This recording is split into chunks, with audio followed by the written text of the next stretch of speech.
Thanks for watching. Don't forget to like, comment, share and subscribe to Mufti Tariq Masood, famous scholar. حضرت مفتی صاحب اکثر لوگ یہ اشکال کرتے ہیں کہ قربانی کرنے کی کیا ضرورت ہے، اس سے ملک میں گندگی اور بدبو پیدا ہوتی ہے، اس لیے یہ پیسے کسی غریب یا ادارے کو دے دینی چاہیے، اتنا مال خرچ کرنے کا کیا فائدہ؟ جواب تفصیل سے پیش کریں۔ اور بھی بہت سارے اعمال ہیں جن سے گندگی پھیلتی ہے، سمجھ رہے ہیں؟ گھر کی جب آپ صفائی کرتے ہیں، کچرا باہر نکالتے ہیں تو گندگی پھیلتی ہے کہ نہیں پھیلتی؟ کیا ہوتا ہے کہ نہیں ہوتا؟ گھر سے جب آپ صفائی کرتے ہیں، جب آپ نہاتے ہیں تو آپ کی گندگی اترتی ہے نا، تو اس کو آپ نے ایک ٹھکانے لگانے کا پہلے سے انتظام کیا ہوا ہوتا ہے۔ واش روم میں بھی یہی کچھ ہو رہا ہوتا ہے، اور کچرا کنڈیوں میں جو گندگی پھیلتی ہے، تو گندگی پھیلانے کے سینکڑوں طریقے ہیں جو بہت ضروری بھی ہیں، تو وہ تو پھیلے گی۔ اصل یہ ہوتا ہے کہ اس گندگی کو ٹھکانے لگانے کا پہلے سے کوئی انتظام ہو۔ تو قربانی سے بھی گندگی پھیلتی ہے، تو اس کو پہلے سے ٹھکانے لگانے کا انتظام ہوگا تو انشاءاللہ گندگی نہیں پھیلے گی۔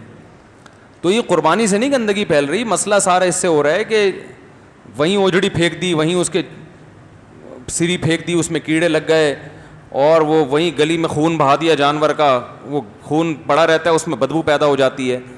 تو جو بھی قربانی کرے بھائی اس کا بہت زیادہ اہتمام کریں۔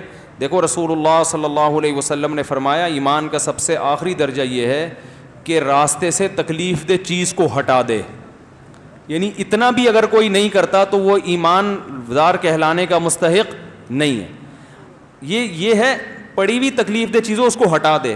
اگر کوئی تکلیف دہ چیز پھینکے تو وہ کتنا بڑا بے ایمان ہوگا، آپ اندازہ لگاؤ۔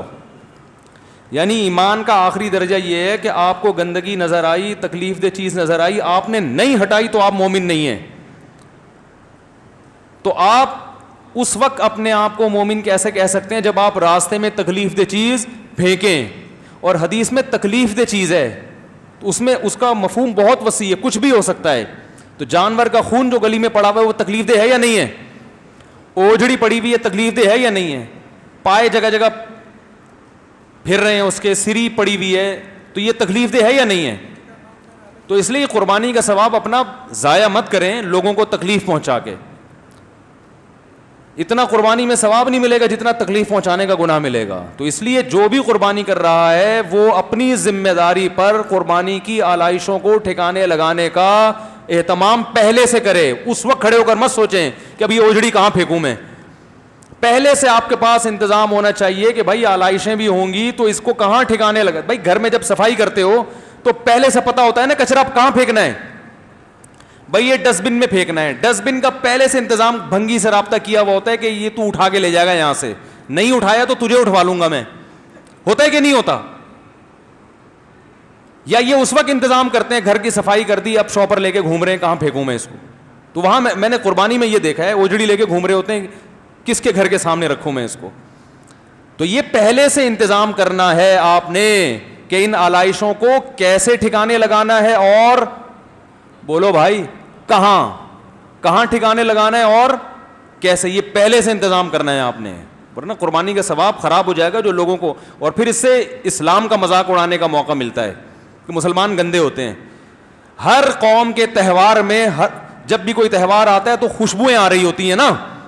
ارے بھائی عیسائی پورے سال نہ نہائیں لیکن کرسمس پہ پورا خوشبوؤں کے بالٹیاں الٹ دیتے ہیں اپنے اوپر، ایسا ہی ہوتا ہے نا۔ تو یہ کیسا مسلمانوں کا تہوار ہے کہ 2-3 دن کے بعد بدبو کے بھبوکوں سے آدمی کا گزرنا مشکل ہو جاتا ہے۔ تو یہ تو اسلام کا مذاق اڑوانے والی بات ہوئی نا۔ تو اس سے تو ثواب کے بجائے عذاب ہوگا، اس لیے اس کا اہتمام کیا کریں۔